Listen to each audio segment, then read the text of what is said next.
Saudara-saudaraku yang terkasih, selamat berjumpa di Renungan Harian di channel Katolik kita.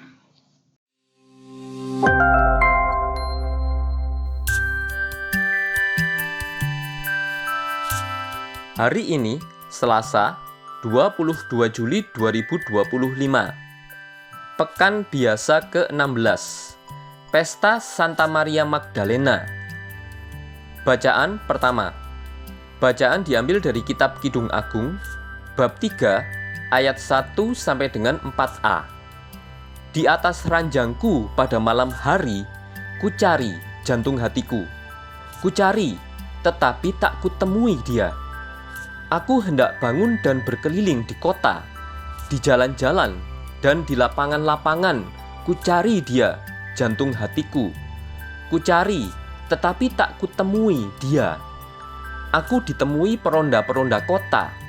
Apakah kamu melihat jantung hatiku? Baru saja aku meninggalkan mereka. Kutemui jantung hatiku. Kupegang dan tak kulepaskan dia, sampai kubawa dia ke rumah ibuku, ke kamar orang yang melahirkan aku. Demikianlah sabda Tuhan. Syukur kepada Allah. Bacaan Injil.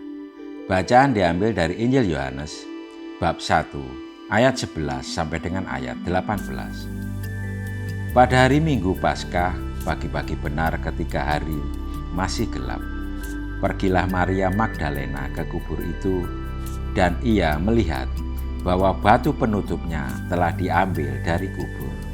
Namun Maria berdiri di luar kubur itu dan menangis. Sambil menangis ia menjenguk ke dalam kubur itu, dan tampaklah olehnya dua orang malaikat berpakaian putih, yang satu duduk di sebelah kepala dan yang lain di sebelah kaki, di tempat jenazah Yesus terbaring sebelumnya. Kata malaikat-malaikat itu kepadanya, "Ibu, mengapa engkau menangis?" Jawab Maria kepada mereka, "Tuhanku telah diambil orang, dan aku tidak tahu di mana ia diletakkan." Sesudah berkata demikian, ia menoleh ke belakang dan melihat Yesus berdiri di situ. Tetapi ia tidak tahu bahwa itu adalah Yesus.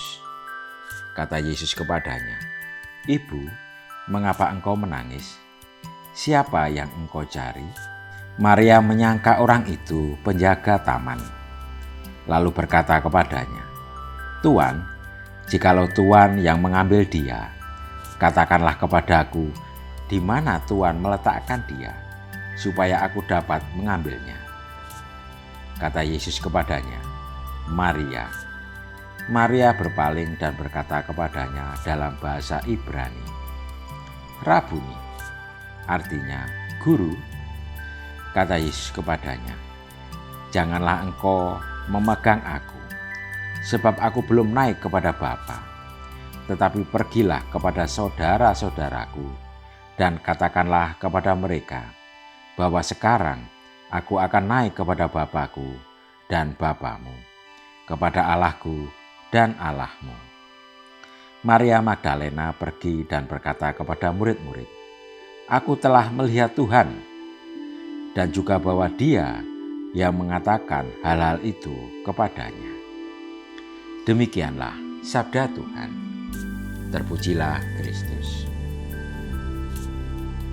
Saudara-saudaraku yang terkasih, Maria Magdalena adalah pengikut Yesus yang mengasihi Dia dengan sepenuh hati. Setelah Yesus wafat, Maria Magdalena pergi ke makam untuk mencari Yesus. Ketika tiba di makam, ia terkejut karena batu penutup kubur Yesus telah digulingkan.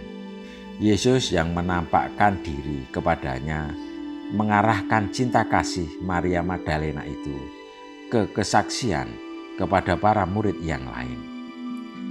Dengan begitu Yesus menekankan bahwa kedekatan personal dalam iman harus diarahkan pada tindakan bersaksi kepada kalangan yang lebih luas.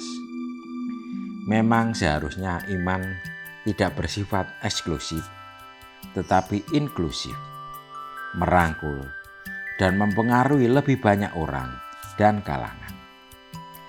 Maria Magdalena itu sangat spesial karena ia langsung bertobat ketika Yesus mengulurkan tangan untuk menerima pertobatannya. Ia bergabung bersama para murid Yesus.